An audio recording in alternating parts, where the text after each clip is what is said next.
Hello everyone, welcome welcome welcome to this छोटा सा video. इस छोटे से वीडियो में आपको मैं बताने वाला हूं सबसे इंपॉर्टेंट बात। भैया अब CBT 2 का माहौल है और हमने कहा था आपको एक एक चीज हम लोग जो है आप लोगों के सामने रखेंगे, चाहे YouTube में सब तरह की गाइडेंस हो, हर छोटी छोटी चीज की गाइडेंस। इसलिए मेरा टारगेट यह है कि वीडियोस की लेंथ छोटी रखेंगे ताकि आपका समय कम लगे, लेकिन मेरी इच्छा यह है कि आप वीडियोस सारे देखें बच्चों।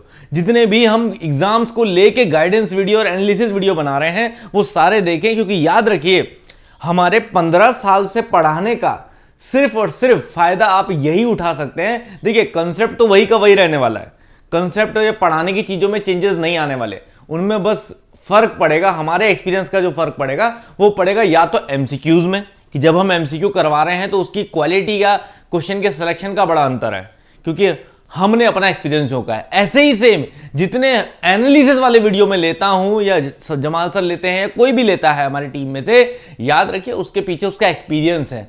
तो वो सिर्फ एनालिसिस ऐसा ही नहीं है कि कुछ देखा और आपको बता दिया। एनालिसिस मतलब विश्लेषण करने के बाद ही आपको, तो इसलिए मेरी रिक्वेस्ट है कि बच्चों इस तरह के सारे वीडियो देखिए। तो फटाफट अगले 5-10 मिनट में समझते हैं बच्चों कि आरआरबी जेई जब हम CBT 2 की बात करते हैं तो उसमें अगर मैं जितने भी अभी लेटेस्ट पेपर कम से कम 2019 के बाद से जिस तरह से भी आरआरबी हुआ है उसके हिसाब से सब्जेक्ट वेटेजेस जो है वो क्या रही है, मतलब सबसे ज्यादा क्वेश्चन जो है वो कहां से पूछे गए हैं और सबसे आसान। तो आज हम पूरे अगले 15 मिनट जो है वो सब्जेक्ट वेटेजेस के बारे में बात करेंगे कि क्या क्या सब्जेक्ट वेटेज रहती है क्या नहीं। क्लियर है? तो आइए स्टार्ट करते हैं। तो याद रखिए सबसे पहले मैं लगाता हूं बच्चों सब्जेक्ट को PYQ बेसिस पे, आपके प्रायोरिटी लेवल पे। प्रायोरिटी लेवल मतलब कौन हाई प्रायोरिटी पे रहेगा, कौन लो प्रायोरिटी पे रहेगा। तो याद रखिए सबसे ज्यादा अगर हम सारे पेपर देखें पिछले, तो सबसे ज्यादा जो हाई वेटेज पे सब्जेक्ट रहा है वो रहा है, आपको जान के बड़ी खुशी होगी कि सोम। ठीक है, सोम जो है अपने आप में एज अ सिंगल सब्जेक्ट, अगर आप ओवरऑल देखोगे कि थर्मल पूरा या फिर आप देखोगे प्रोडक्शन पूरा, तो प्रोडक्शन ज्यादा निकल जाएगा आगे। लेकिन अगर आप सिर्फ और सिर्फ सिंगल सब्जेक्ट के तौर पे देखोगे तो सिंगल सब्जेक्ट में बच्चों अकेला सोम जो है वो अपने आप में ठीक ठाक लेवल पे क्वेश्चन कवर करता है। उसके बाद दूसरा है बच्चों, दूसरे नंबर पे मैकेनिक्स। दूसरे नंबर पे मैकेनिक्स है, जहां पे अपने लेवल पे देखा जाए तो 19 में काफी ठीक ठाक क्वेश्चन आए थे। उसके बाद 24 में थोड़ा सा क्वेश्चन जो है वो हल्के कम हुए हैं, लेकिन इतने ज्यादा नहीं, फिर भी ठीक ठाक वेटेज में ये रहता है। इसके बाद बच्चों अगला थर्ड जो सबसे इंपॉर्टेंट वो है बच्चों मशीनिंग। मशीनिंग अपने आप में बच्चों याद रखिए सबसे ज्यादा मैं कहूंगा कि सोम मैकेनिक्स हर बच्चा कर लेगा। फंसेंगे लोग मशीनिंग के सारे क्वेश्चन करने में, तो जरूरी यह है कि मशीनिंग वाले पार्ट को आप बहुत अच्छे से करिए बच्चों, बहुत अच्छे से। ठीक है, उसके बाद अगला वेल्डिंग, समझ रहे हैं आप? उसके बाद अगला वेल्डिंग, तो आपको टीचर से ये गारंटी लेनी पड़ेगी बच्चे। जैसे क्या कि अगर मैंने सोम पढ़ाया तो मैं गारंटी लेता हूं कि मेरे पढ़ाए हुए में से बाहर एक भी क्वेश्चन सोम का आएगा नहीं। अगर किसी बच्चे ने मेरे साथ सोम की प्रैक्टिस करी हुई है, सोम पढ़ रखा है, मतलब ही नहीं होता एक भी क्वेश्चन बाहर से आप आराम से कर लेंगे। सेम विद मैकेनिक्स, मैकेनिक्स मैंने जितना करा रखा है उसके बाहर से कोई टॉपिक नहीं आ सकता। ठीक है, प्रैक्टिस और मेरे साथ करोगे और बढ़िया, अब लेटेस्ट वाली प्रैक्टिस करोगे तो उसके बाहर वैसे ही कुछ नहीं आएगा। अभी जो मैं रिवीजन कराऊंगा उसके बाहर से वैसे ही कुछ नहीं आएगा। तो ये गारंटी है, सेम गारंटी आप मशीनिंग वेल्डिंग में गारंटी देना थोड़ा मुश्किल है, लेकिन फिर भी कोशिश करेंगे। जमाल सर आपको कन्विंस करना पड़ेगा, सर हमें चाहिए कंटेंट सारा।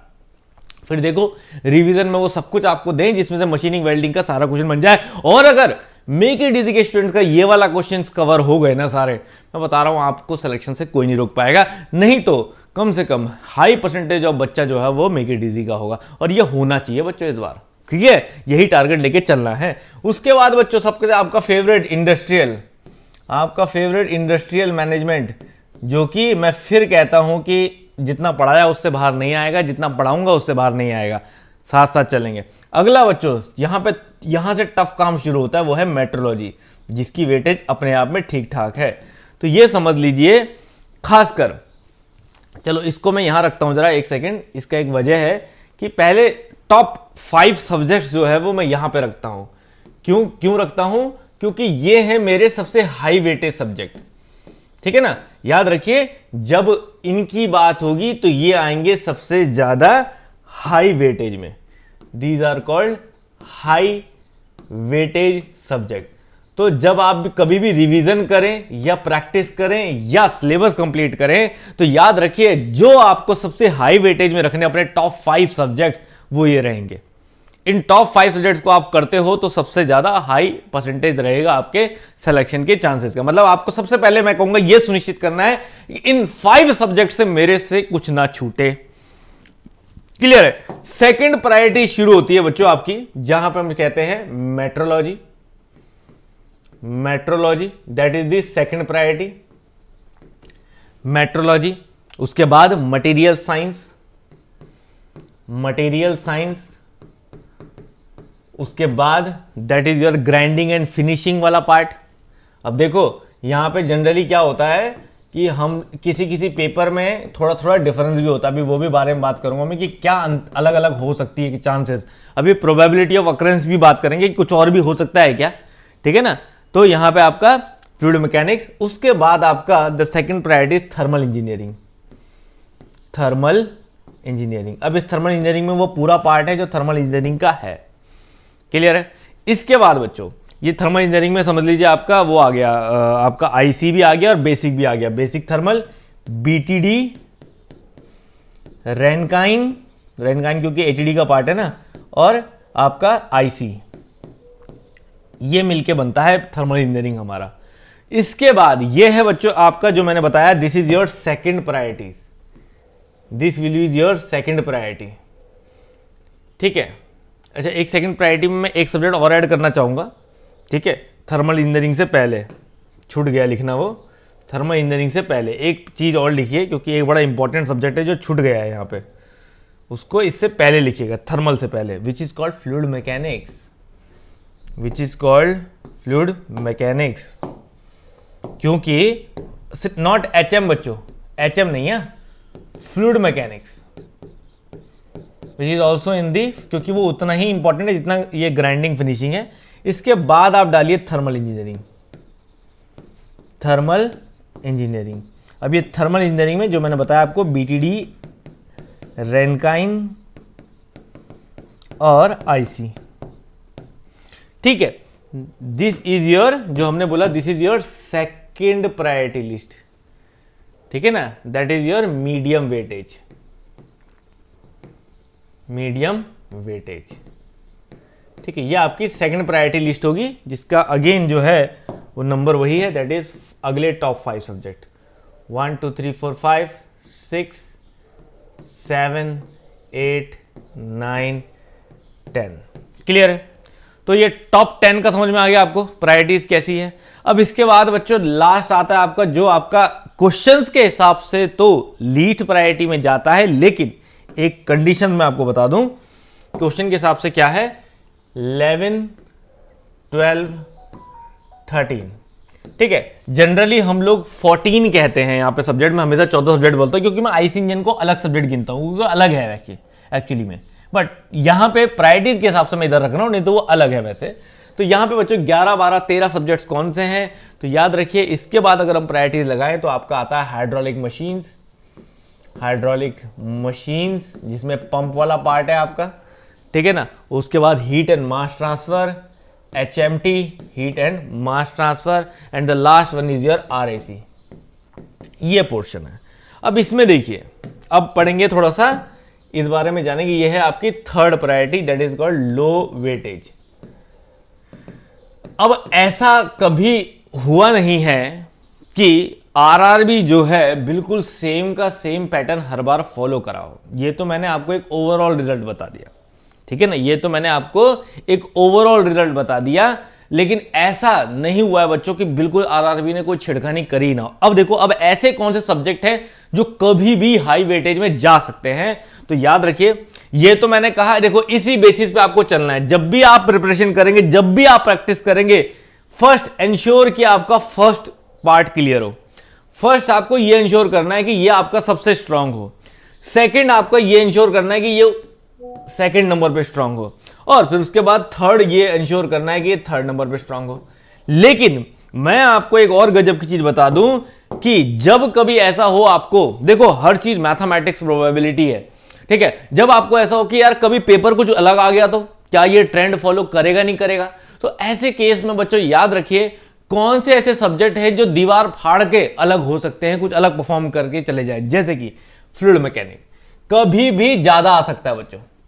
याद रखिए जो मैं ग्रीन कर दे रहा हूं मतलब इसका पोर्शन कभी भी ऐसा आ सकता है कि आप बोलोगे सर पूरे पेपर में सिर्फ एफएम ही एफएम था, एनी टाइम कभी भी ऐसा हो सकता है। तीसरा, आपको अचानक कभी भी किसी भी पेपर में आरएसी बहुत ज्यादा मिल सकता है, आप कह नहीं सकते कि आरएसी कम आया था, ज्यादा आया सर, बहुत आया था, कभी भी एनी टाइम ये कभी भी वेटेज को हाई ले जाएगा। ठीक है, ठीक है, समझ आ रही बात। तो ये दो सब्जेक्ट ऐसे हैं बच्चों जो कभी भी हाई वेटेज की तरफ चले जाएंगे, इसलिए ये मत सोचेगा ये तो हाई वेटेज में, इसमें तो मैं कमी कर ही नहीं रहा हूं, लेकिन इन दोनों लिस्ट में ये दो सब्जेक्ट ऐसे हैं जो कभी भी आपके इतने बढ़ जाएंगे कि आपको लगेगा कि अरे यार ये क्या हो गया, ये तो बहुत हाई वेटेज पहुंच गया। समझ रहे ना। तो यू शुड नो कि इसको कैसे मैनेज करना है कि जब आप रिवीजन करें तो ये इधर मैं ऐसी आईसी इंजन डाल देता हूं। कभी कभी आईसी इंजन भी ऐसा होता है कि थोड़ा ओवरलोड हो जाता है, वैसे इतना कभी होगा नहीं, सबसे कम चांस इसी का है, लेकिन कभी। तो ये चीज का ध्यान रखिएगा बच्चों कि ऐसे 2-3 सब्जेक्ट यहां पे हैं जो कभी कभी की रोल प्ले करते हैं। तो इसीलिए पहली बात, आपको ये वेटेज इसलिए नहीं बताई जा रही है कि कोई पढ़ना है और कुछ छोड़ना है, नो, पढ़ना तो सब है। ये वेटेज इसलिए बताई जा रही है कि जब भी आप देखो 3 चीजें होती हैं, एक आप सिलेबस कवर करते, दूसरी चीज आप प्रैक्टिस करते, तीसरी चीज आप क्या करते, रिवीजन करते। तो इन तीनों चीजों में आप ध्यान प्रायोरिटीज का रखिए कि जब भी आपको आए कौन सा सब्जेक्ट स्टार्ट करूं, कौन सा छोड़ूं, तो आपके सामने चार्ट क्लियर हो कि भैया ये पहले करना है, फिर ये करना है, फिर ये करना है। ठीक है ना। अब इनमें इन 3 कैटेगरी में बटा रहेगा तो आपके लिए आसान रहेगा सोचना कि इनमें से मेरा सबसे स्ट्रांग कौन सा है। जैसे मैं कहूंगा कि सबसे आसान जो मार्क्स लाना है बच्चों, सबसे आसान, उसे पिंक कलर कर देते हैं हम, सबसे आसान याद रखिए मार्क्स लाना है आपके लिए सोम। बहुत आसान मैं कहूंगा बच्चों, इससे आसान मार्क्स लाना नहीं है, इजी। आप आसानी से 100% पेपर कवर कर सकते हैं, 100%। आप आसानी से मैकेनिक्स, चलो मैं कहूँ किसी बच्चे के लिए दिक्कत हो सकती है, लेकिन वैसे दिक्कत होती नहीं है, आसानी से आप 100% मार्क्स, क्योंकि इसमें लेवल कोई बहुत टफ नहीं आता है, अगर आप हर चीज करके चलेंगे तो बहुत आसानी से 100% मार्क्स कवर करेंगे बच्चों। Same with HMT 100% marks cover करेंगे बच्चों। Same with HM 100% marks cover कर सकते हैं बिना किसी, मतलब ये एक बार पढ़ लिया तो इसमें क्वेश्चन की कोई ऐसी वैरायटी नहीं आ जाएगी जिसमें आपको दिक्कत जाए। सेम BTD और RAC 100% मार्क्स कवर होते हैं बच्चों। यहाँ पे अगर आपने रिवीजन करा है, पढ़ा है, तो कोई क्वेश्चन में ऐसी वैरायटी नहीं आएगी जहां फंस जाए कि अरे यार ये क्या पूछ लिया इसने, समझ रहे ना, कोई ऐसी वैरायटी नहीं आती। Same with FM also 100% marks cover होता है। Same with grinding wheel 100% marks cover होता है। इसके अलावा, ठीक है ना, इसके अलावा कोई भी ऐसा, वैसे चांसेस इंडस्ट्रियल के भी पूरे, इंडस्ट्रियल में भी कोई ऐसी चीज नहीं आ रही है जो छूट जाए, पर एक आधा क्वेश्चन हो सकता है कोई ऐसा आ जाए जो आपके दिमाग में नहीं है, बट मैंने हर तरह से घेरने की कोशिश तो करी है, ठीक है, पर फिर भी मैं चांस देता हूं। लेकिन याद रखें इसके अलावा जो सब्जेक्ट मैंने टिक नहीं करे हैं वो सब्जेक्ट बच्चों कभी भी आपको बैकफायर कर सकते हैं, मतलब उसमें इतनी वैरायटी ऑफ नॉलेज है कि कभी भी ये सब्जेक्ट ऐसे हैं जो डेंजर जोन में आपको डाल सकते हैं। कि मशीनिंग में मैं ऐसा कुछ भी पूछ लूं जहां आप फंस जाएं, वेल्डिंग में मैं ऐसा कुछ पूछ लूं कि आपने पढ़ा ही ना हो, मटेरियल साइंस में मैंने ऐसे मटेरियल के बारे में पूछ लिया आपने सुना ही ना हो, ठीक है, मेट्रोलॉजी में ऐसे इंस्ट्रूमेंट की ऐसी बारीकी चीज पूछ ली आपको पता ही ना हो, समझ रहे हैं।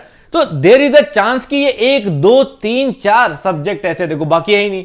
RAC भी मैं कहूंगा कोई ऐसी दिक्कत नहीं है, RAC में भी कोई बेसिक चीजें ही पूछी जाती है। 4 सब्जेक्ट मात्र ऐसे हैं बच्चों जहां आप फंस सकते हो, और 5वां IC इंजन कि पूछने वाला इन 4 से 5 सब्जेक्ट में आपको टफ कॉल दे सकता है।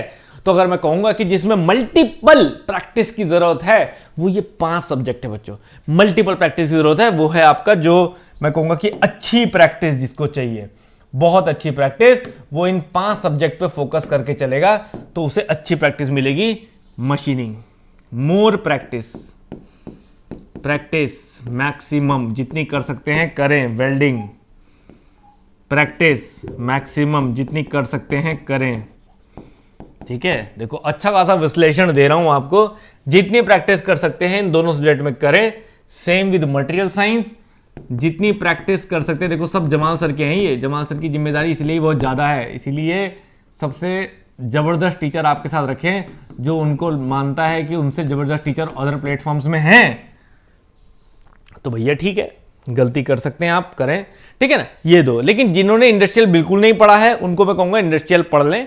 Industrial can be the tough call, ये कभी भी ये भी टफ हो सकता है किसी किसी केस में, तो इसलिए मैं कहूंगा इसको भी प्रैक्टिस में तो अच्छा सा आप करनी पड़ेगी। तो ये कुछ सब्जेक्ट है बच्चों जो आपको अच्छी प्रैक्टिस में रखने पड़ेंगे, 1 2 3 4 5 सब्जेक्ट मान लीजिए, जो आपको अच्छी प्रैक्टिस में रखने पड़ेंगे, नहीं तो ये कभी भी धोखा दे सकते हैं। तो निचोड़ क्या है, चलिए थोड़ा सा निचोड़ एनालिसिस कर लेते हैं। सबसे पहली चीज, फर्स्ट चीज जो मैंने आपको बताई वो है prioritize your subject, prioritize your subject as per weightage. जो मैंने वेटेज बताई है उसके हिसाब से अपने सब्जेक्ट की प्रायोरिटाइज करिए। वेटेज में मैंने आपको 5 subject plus 5 subject plus 3 subject की वेटेज बताई है, ठीक है। पहली चीज 5 सब्जेक्ट पहले, फिर 5 फिर 5 फिर 3, 5 5 3, क्लियर है। सेकंड मैंने बताया easy to get all questions solve, सभी क्वेश्चन जो आप सॉल्व कर पाए, ऐसे मैंने कुछ सब्जेक्ट आपको बताए हैं, जैसे कि सोम, जैसे कि मैकेनिक्स, जहां मैंने कहा पूरा पेपर सॉल्व कर सकते हो कोई बिना किसी दिक्कत के, जैसे कि बेसिक थर्मोडायनेमिक्स, जैसे कि आरएसी, एफएम, ठीक है ना, FM, grinding and finishing, heat transfer, ठीक है, और एचएम भी डाल देते हैं। तो ये कुछ सब्जेक्ट है मैंने बताया आपको, heat transfer, HM, grinding and finishing, BTD, IC रहने दीजिए। इंडस्ट्रियल भी है, इंडस्ट्रियल को चलो मैं फिर भी प्रैक्टिस में रख रहा हूं, ठीक है ना। ये कुछ सब्जेक्ट मैंने बताए जहां आप 100% कवर कर सकते हैं। थर्ड मैंने आपको बताया more and more practice needed. जिन सब्जेक्ट में आपको सबसे ज्यादा प्रैक्टिस चाहिए वो सब्जेक्ट आपके कौन से हैं, तो वो मैंने आपको बताया, जैसे कि मशीनिंग, जितनी ज्यादा प्रैक्टिस करो, वेल्डिंग, मटेरियल साइंस,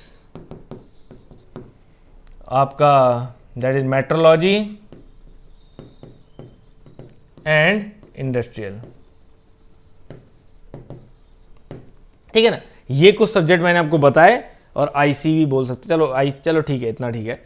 ये सब्जेक्ट मैंने आपको बताया जिसमें आपको ज्यादा से ज्यादा प्रैक्टिस करनी होगी अपने क्वेश्चन को क्रैक करने के लिए।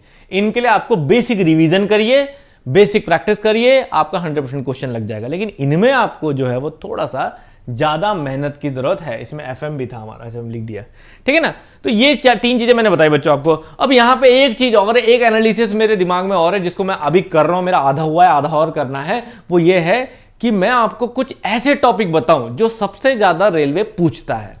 तो लिस्ट ऑफ मोस्ट रिपीटेटिव और मोस्ट आस्क्ड टॉपिक्स क्या हो सकते हैं, अगर ये जानना है बच्चों तो कमेंट बॉक्स में जरूर लिखिए कि सर प्लीज टॉपिक्स, बस टॉपिक्स लिख दीजिएगा आप, मैं आप समझ जाऊंगा कि आप उस वीडियो को देखना चाहते हैं और वो वीडियो आपके सामने तक आएगा। तो बच्चों तैयार हो जाइए आरआरबी को हर तरह से घेरने के लिए, ठीक है ना। उसके लिए हमारी मेक इट इजी ऐप है। आइए थोड़ा सा 1 मिनट, जहां इतना मेहनत आपने सुन लिया मेरा अच्छा एनालिसिस, तो 1 मिनट हमारे मतलब की बात भी सुन लीजिए। उस मतलब की बात में यह है कि हमारा खर्चा निकलेगा क्वालिटी कंटेंट को दे के, ताकि सिलेक्शन भी आए और हमें 2 पैसे भी मिले, जिससे हमारा काम भी चल पाए। तो उसके लिए हमारे पास रेलवे के लिए क्या क्या है, तो न्यू कोर्सेस में आप आते हैं तो महापैक तो ऑलवेज है, लेकिन जो सबसे इंपॉर्टेंट इस टाइम शहर में जिसका हल्ला है वो है RRB JE crash course, complete crash course, बिल्कुल बड़े नए अंदाज में नया क्रैश कोर्स, क्लियर है। ये हमारे पास बड़ा इंपॉर्टेंट है, जो कि मात्र 999 में है। आप MIE कूपन कोड लगाएंगे, इसका प्राइस बिल्कुल इससे आधा हो जाता है। सेम बाकी हमारे फुल बैचेस हैं। अब फुल बैचेस जो पढ़ रहा है ऑलरेडी वो पढ़ ही रहा है, उनमें जिनको और पेपर को भी टारगेट करना है वो इन बैचेस की तरफ जा सकता है, ठीक है। उधर आरआरबी जेई CBT 2 मैडम का एनवायरमेंट एंड कंप्यूटर का बहुत बेहतरीन बैच रहा था पिछली बार, काफी क्वेश्चन लगे थे इससे, तो इस बार भी ये बहुत बेहतरीन बैच है, इंप्रूव्ड वर्जन के साथ आया है, ठीक है ना बच्चों। तो ये आरआरबी के ये सभी बैचेस आप देख सकते हैं, ऐप है, ऐप में जाके सब कुछ समझ में आता है, आपको क्या लेना चाहिए क्या नहीं, वो आपकी मर्जी है, ये सब आपका डिसीजन है। अभी जो आपको डिसीजन मेन लेना है वो ये लेना है कि प्लानिंग बहुत अच्छी होनी चाहिए आपकी। मैंने आपको कहा था कि CBT 1 के बाद एक दिन कुछ मत करिए, एक दिन सबका कंटेंट सुनिए, जो भी आपको अच्छा लगता है, टीचर जिसकी भी गाइडेंस आपको अच्छी लगती है उसका सुनिए। फिर एक दिन शांत बैठ के मोबाइल बंद करके सिर्फ अपनी प्लानिंग करिए कि भैया मैं ये हूं, मेरे लिए ये सारी चीजें अवेलेबल हैं मार्केट में, इसमें मेरे इतना पैसा लगेगा। पैसा देखो इतनी बड़ी चीज नहीं है यहाँ पे, उस टाइम पे हो सकता है उस क्षण में बड़ी हो, लेकिन लोग यार यहां उधार लेके विदेश चले जाते हैं। तो बात है कि किसी अपने लिए 2-3 हज़ार का अरेंज करना कोई मुश्किल काम नहीं है। आप किसी को एक महीने भी ट्यूशन पढ़ाओगे 3-4 हज़ार रुपये वहाँ से भी आप जो है वो अरेंज कर सकते हो। मतलब कहने की बात यह है कि अपने लिए वो पैसा अरेंज करना इतना मुश्किल काम नहीं है कि हमें घर वालों से ही लेना पड़े। आप कुछ भी छोटे मोटे चीज़ से वो पैसा अरेंज कर सकते हो। उसके बाद अपने लिए उस पैसे को सही यूज़ करना वो बड़ा इंपॉर्टेंट है कि कहाँ क्या मुझे करना चाहिए, मेरी प्लानिंग बहुत अच्छी रहनी चाहिए। क्योंकि आपको DRDO CBT 1 भी देखना है अपना, किसी का SSC है उसको वो भी देखना है, किसी का NCL उसको वो भी देखना है। तो प्लानिंग जितनी अच्छी होगी उतना अच्छे से आप इसे टैकल कर पाएंगे। तो चलिए बच्चों, थैंक यू वेरी मच। अगर आपको अगला वीडियो चाहिए तो टॉपिक जरूर लिखिएगा कमेंट में कि टॉपिक्स करके डाल दीजिएगा कि सिर्फ सर टॉपिक पे लेक्चर ले लीजिए। Thank you very much guys, मिलते हैं